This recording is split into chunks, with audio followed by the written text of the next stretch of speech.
2 Thessalonians 2, 3b through 8.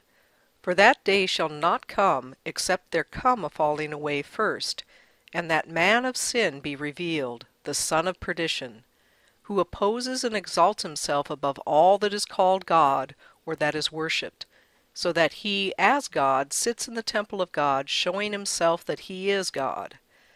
Remember you not that when I was yet with you I told you these things? And now you know what withholds, that he might be revealed in his time. For the mystery of iniquity does already work, only he who now lets will let, until he be taken out of the way. And then shall that wicked be revealed, whom the Lord shall consume with the spirit of his mouth, and shall destroy with the brightness of his coming.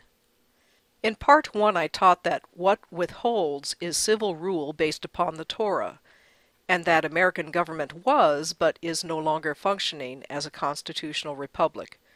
Christ's first coming was after the fall of the Roman Republic, and according to this verse, I believe the day of Christ's second coming will be after the fall of the American Republic, which will enable the Antichrist to declare he is God.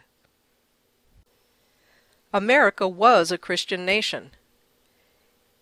Ronald Reagan declared 1983 the year of the Bible, and President George Bush Sr. declared 1990 to be the International Year of Bible Reading.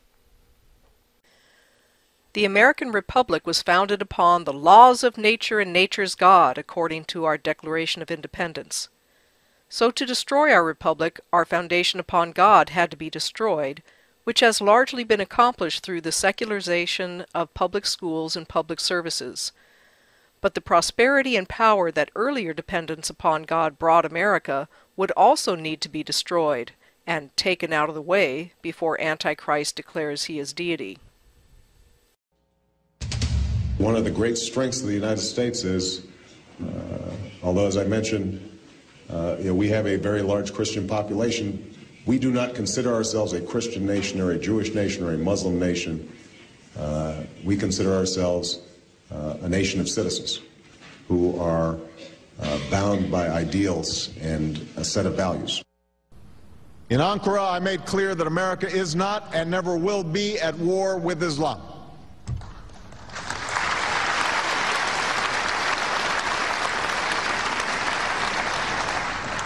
We will, however, relentlessly confront violent extremists who pose a grave threat to our security. Because we reject the same thing that people of all faiths reject: the killing of innocent men, women, and children. And it is my first duty as president to protect the American people. All faiths do not reject the killing of innocent blood. In Jakarta, Indonesia, young Barry was registered as a Muslim in 2 schools. Jakarta is predominantly Sunni Muslim and presently a rather tolerant multicultural city and province. But in 1965 and 66, a massacre took place on the Isle of Java, with the area outside of Jakarta getting the worst of it. Estimates of dead across Indonesia span from 100,000 to 2 million people. Minor religious and political skirmishes continued until 1969. Michael von Langenborg's paper about it considers how the killings magnified state power in Indonesia and helped legitimize the transition to the new order. Hitler massacred 6 million Jews to create his new world order, and now another leader that denies the first Holocaust is threatening a new one. This isn't a football game. So I'm not interested in victory. I'm interested in resolving the problem. The problem is that Iran repeatedly says that it's pursuing nuclear energy only for peaceful purposes, and its actions contradict its words. Are we going to wait until a nuclear bomb is exploded?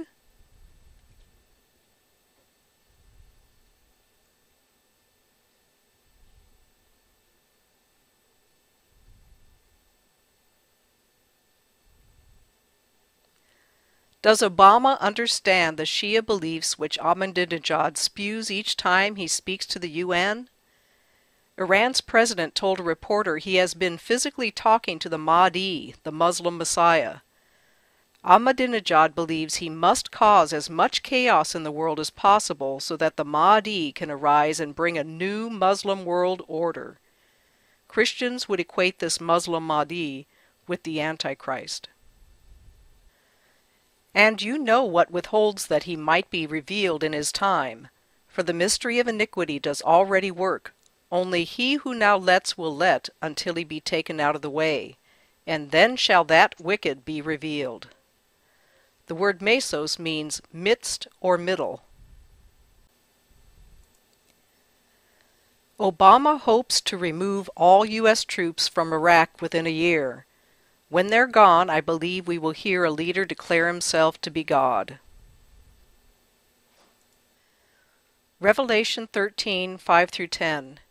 And there was given to him a mouth speaking great things and blasphemies, and power was given to him to continue 42 months. And he opened his mouth in blasphemy against God, to blaspheme his name and his tabernacle, and them that dwell in heaven. And it was given to him to make war with the saints, and to overcome them. And power was given him over all kindreds and tongues and nations.